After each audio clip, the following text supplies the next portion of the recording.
Et si tout ce qu'on vous a appris sur la prière était incomplet? Et si les moments où l'on n'entend rien étaient précisément les moments où tout se passe? Ah, restez ici, car ce que vous allez entendre dans les prochaines minutes n'a jamais été dit ouvertement, ni dans les temples, ni dans les livres diffusés gratuitement, ni dans les discours que tout le monde répète.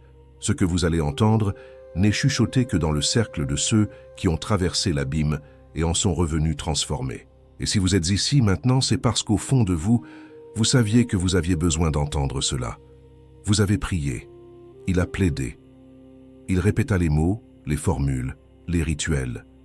Il s'agenouilla, il ferma les yeux, il attendit. Et le ciel se tut. Aucune réponse, aucun signe, pas un souffle, juste le silence. Et dans ce silence, une question commença à germer en vous, une question que vous n'osiez pas poser à voix haute car elle était trop douloureuse. Et si j'avais été abandonné? Avant de continuer, si vous n'êtes pas encore abonné à cette chaîne, abonnez-vous maintenant, pas pour moi mais pour vous, car ce que nous explorons ici est hors du commun. C'est un espace pour celles et ceux qui cherchent à aller au-delà des apparences. Cliquez sur le bouton « Activez les notifications ». Et maintenant, partons ensemble à la découverte de la suite. Je vais vous dire quelque chose que personne d'autre ne vous dit.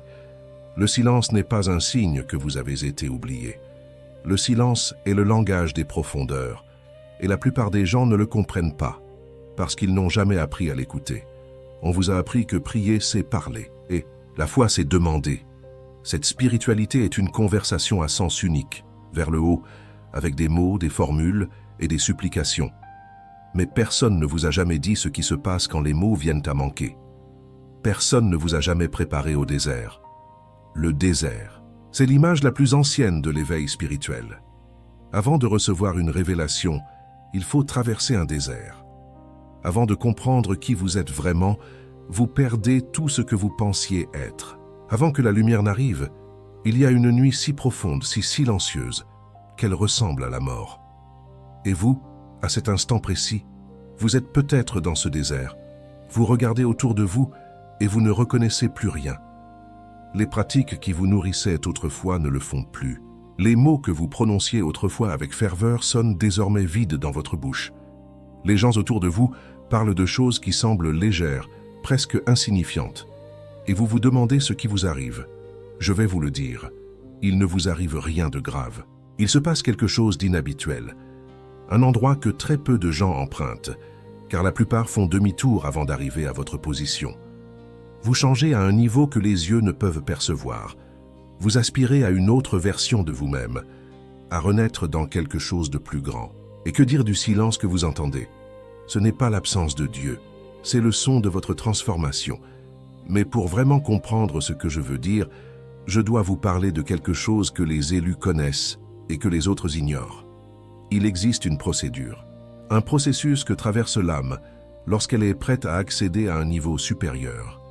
Et ce processus comporte des étapes que personne ne vous a jamais clairement décrites, car ceux qui les ont vécues les gardent souvent pour eux, non par égoïsme, mais parce qu'ils savent que certaines vérités ne peuvent être comprises que lorsqu'on est prêt. Ce soir, je vais vous les décrire, parce que vous êtes prêts.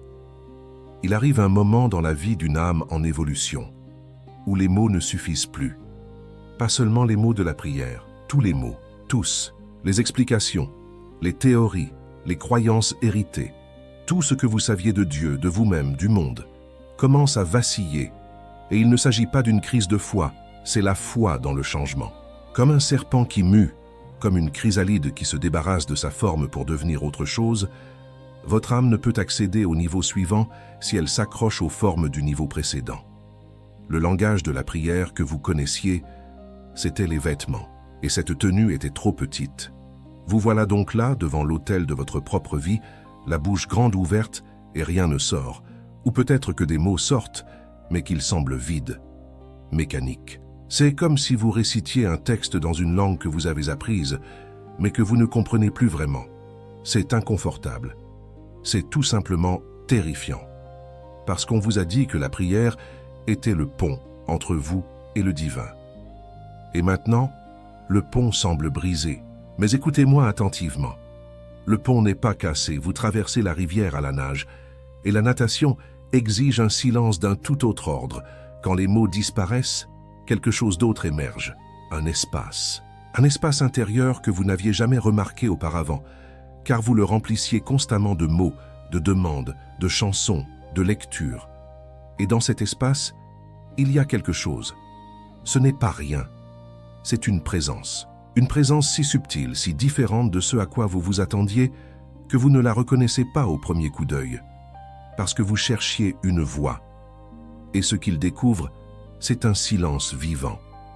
Des mystiques de toutes les traditions en ont parlé, pas en termes techniques, pas avec des schémas ni des théories. Ils parlaient comme s'ils décrivaient une réunion, une rencontre dans les ténèbres, au plus profond de la nuit intérieure, dans le désert où toutes les illusions ont été consumées. Le vide qui vous effraie n'est pas un trou, c'est un appareil photo, une chambre préparée de longue date dont vous venez de trouver la porte. Et cette chambre ne se prête pas aux prières. Cela vous parle. Si vous ressentez quelque chose en ce moment, un frisson, une impression de reconnaissance, une douce chaleur dans la poitrine, laissez un commentaire avec le mot « choisis eux ». Juste ce mot. Inutile d'expliquer. Ceux qui comprennent, comprendront. Et si ce contenu vous touche, aimez-le, pour marquer ce moment sur votre propre chemin. Ce que vous vivez n'est pas un accident. Et ce que vous venez d'entendre n'est qu'un fragment d'une vérité bien plus vaste. C'est pourquoi je dois vous dire quelque chose d'important. Car ce que je partage ici, publiquement, ne représente qu'une infime partie de ce qui existe réellement. Il y a des vérités que je n'ai jamais révélées sur cette chaîne. Des vérités qui exigent un espace plus profond, plus protégé, plus sacré. Et ces vérités, je les ai recueillies. 3 livres puissants, conçus pour éveiller votre âme, activer votre raison d'être et révéler des vérités que le monde a tenté de vous cacher. Ce ne sont pas simplement des livres de connaissances, ce sont des vocations spirituelles. Chaque page a été écrite pour ceux qui sont prêts. Et ce n'est pas tout. Chaque livre contient 2 bonus secrets, un contenu profond et transformateur qui n'a jamais été révélé ici sur cette chaîne. Au total, 9 objets sacrés. 9 portes vers une compréhension que très peu de gens connaîtront jamais. Mais attention, cet accès est limité. Il peut disparaître à tout moment, sans prévenir. Si vous entendez cet appel en ce moment, ne l'ignorez pas. Cliquez maintenant sur le lien dans le premier commentaire épinglé. Ignorer cet appel, c'est se couper de son propre destin. Répondre à cette question, c'est débloquer la mission pour laquelle vous êtes né.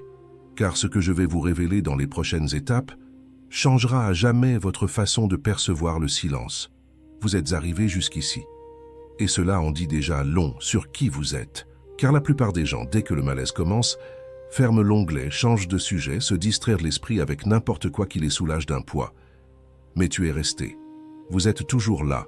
Et ce n'est pas un hasard. C'est le caractère de l'âme. Il se passe quelque chose de particulier lorsqu'une âme subit une transformation profonde. Quelque chose que personne ne vous prépare à ressentir. On commence à se sentir détaché. Pas nécessairement au sens physique, mais en interne.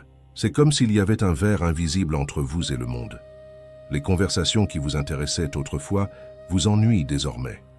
Les environnements qui vous dynamisaient autrefois vous épuisent désormais. Les personnes que vous aimiez sont toujours là, mais quelque chose a changé, pas en elles, en toi. Et vous ne pouvez pas l'expliquer. Elle ne peut pas exprimer ce qu'elle ressent, car les mots existants n'ont pas été créés pour le décrire. Vous en concluez donc qu'il y a quelque chose qui ne va pas chez vous, que tu deviens froid, loin. Peut-être êtes-vous en train de perdre quelque chose que vous aviez autrefois, une légèreté, une simplicité, une aisance à être au monde. Et puis vient la peur de régresser. La crainte que cet isolement ne soit un signe de faiblesse. La peur de s'éloigner du sacré, alors qu'en réalité, vous êtes entraîné dedans. Écoutez attentivement ce que je vais vous dire. L'isolement que vous ressentez n'est pas un signe que vous perdez le contact avec vos proches. C'est le signe que vous êtes transféré sur une fréquence à laquelle la plupart des gens autour de vous n'ont pas encore accès. Lorsqu'une antenne change de fréquence, elle cesse de capter les anciens signaux. Non pas parce que l'antenne est cassée, Mais c'est parce qu'il a été calibré pour quelque chose de différent, quelque chose de plus élevé, quelque chose de plus profond, quelque chose qui exige le silence pour être reçu. Ceux qui ont été choisis ont toujours dû passer par là. Toujours, à travers les âges, dans toutes les cultures, dans toutes les traditions spirituelles. Avant la mission, il y a l'isolement. Avant la révélation vient le désert. Avant la voix, un silence si absolu qu'il ressemble à une absence. Mais ce n'est pas l'absence, c'est de la préparation. Ce que vous traversez a un nom. Les anciens l'appelaient la nuit obscure de l'âme. Ce n'est pas une dépression, ce n'est pas une faiblesse spirituelle.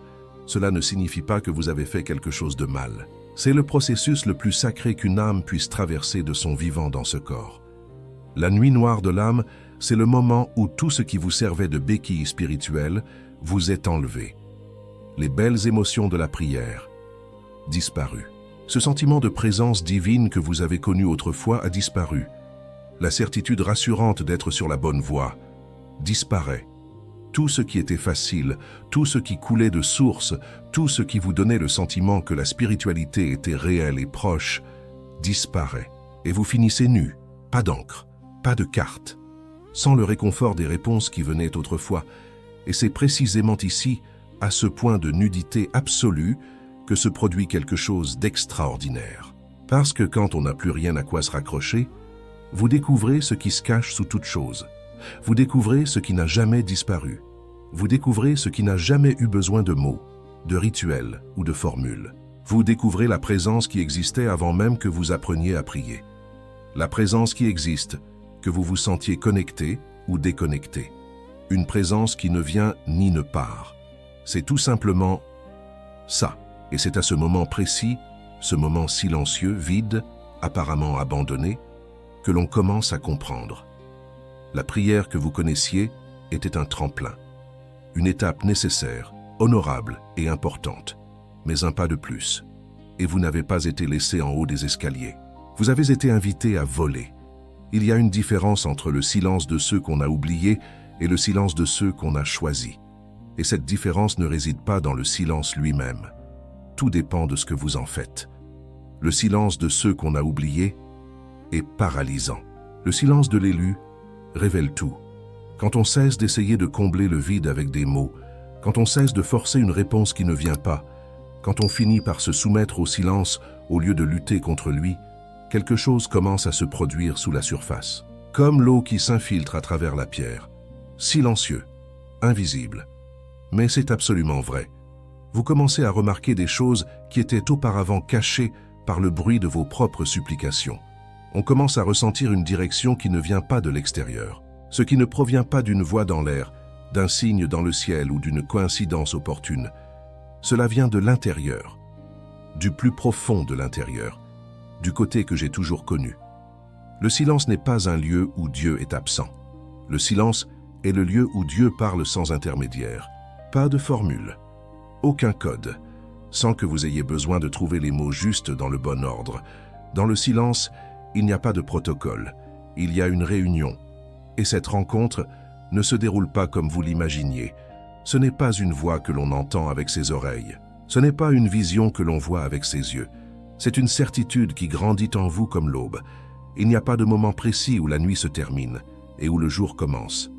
Mais à un moment donné, on se rend compte que c'est évident. Et vous savez, tu le sais, tout simplement. Sans pouvoir expliquer d'où provenait ce savoir. Aucune preuve n'est nécessaire. Sans avoir besoin de la confirmation de quiconque. Tu sais. Et puis vient l'étape finale. La plus silencieuse de toutes. Ce n'est pas le moment d'exploser. Ce n'est pas un moment d'extase visible. C'est un moment de reconnaissance. Vous vous regardez et vous réalisez que vous n'êtes plus la même personne. Pas de façon dramatique, mais de manière irréversible. Ce qui te brisait autrefois ne fait plus que te plier, et tu reviens.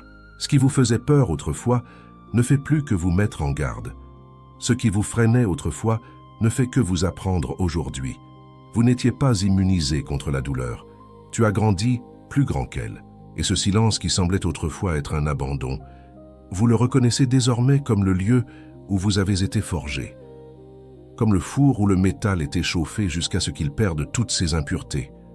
Comme le désert où tout ce qui n'était pas essentiel était consumé par le soleil. Comme une nuit qui n'a pas duré éternellement, elle ne dure jamais éternellement, mais qui était nécessaire pour que tu apprennes à reconnaître ta propre lumière dans l'obscurité. Vous n'êtes pas perdu. Vous n'avez jamais été perdu. Vous étiez en transit. Il y a une énorme différence entre être perdu et être en transit. Ceux qui sont perdus n'ont pas de destination. Ceux qui sont en transit sont déjà arrivés, mais ils ne savent pas encore qu'ils sont arrivés. Et c'est précisément votre situation. Vous êtes arrivé, pas à la fin, mais vers un nouveau départ. Un début qui n'a besoin d'aucun bruit pour se faire entendre. Cela n'a pas besoin d'applaudissements pour être réel, ce qui n'a besoin de la validation de personne pour exister. Car ce commencement vit dans le silence que vous avez appris à habiter. Et maintenant, laissez-moi vous dire quelque chose que personne ne vous a peut-être encore dit. Ce que vous avez vécu, ce désert, cet isolement, cette nuit, ce vide, n'est pas pour tout le monde. La plupart des gens n'y arrivent jamais. Non pas parce qu'ils sont inférieurs, mais parce que le chemin qui mène ici exige un courage que peu possèdent. Le courage de continuer sans certitude. Le courage de prier quand le silence est la seule réponse. Le courage de rester dans l'obscurité sans éteindre sa propre flamme. Tu as ce courage. Tu l'as toujours eu. Et c'est pourquoi le silence t'est venu.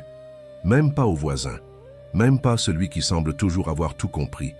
Même toi. Car le silence ne touche pas n'importe quelle âme.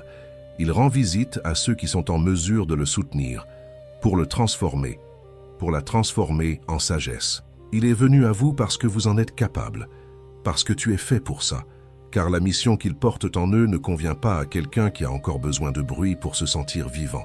Tu es différent. Ça a toujours été le cas. Et le silence était le miroir qui, enfin, vous le montrait clairement. N'ayez pas peur de ce que vous êtes en train de devenir. Faites preuve de révérence, car ce qui est en train de naître en vous en ce moment, le monde n'a pas encore de nom pour cela. Et peut-être que je ne le ferai jamais. Parce que certaines choses sont plus importantes que le langage, plus grands que des concepts, plus grands que tout ce qui peut être expliqué. Elles ne peuvent qu'être vécues. Et vous vivez, maintenant, tout de suite, dans ce silence sacré que tu portes en toi, comme un temple que nul ne peut envahir. Si cette vidéo vous est parvenue aujourd'hui, ce n'est pas un hasard. Rien de ce qui arrive dans la vie d'une âme éveillée n'est le fruit du hasard. Vous avez été guidé jusqu'ici parce que vous étiez prêt à écouter. Et maintenant que vous avez entendu, il y a quelque chose en vous que vous ne pouvez plus feindre d'ignorer. Avant de partir d'ici, faites une chose pour vous-même. Laissez un commentaire contenant le mot « éveillé ». Pas pour moi, pour vous-même. En guise de reconnaissance pour ce que vous venez de vivre dans cette vidéo. Et si ce contenu a touché quelque chose de réel en vous, quelque chose que vous ne pouvez pas nommer, mais que vous ressentez, n'hésitez pas à le liker. Pas à cause de l'algorithme, en signe d'honneur pour la voie que vous suivez. Et regardez la vidéo qui apparaît maintenant à l'écran. Il est la prochaine étape. Non pas parce que je vous le dis, mais parce que l'âme qui est arrivée jusque-là sait déjà qu'elle ne peut s'arrêter à mi-chemin. Le silence vous a amené ici. Laissez-le maintenant vous emmener plus loin. Je te reverrai de l'autre côté.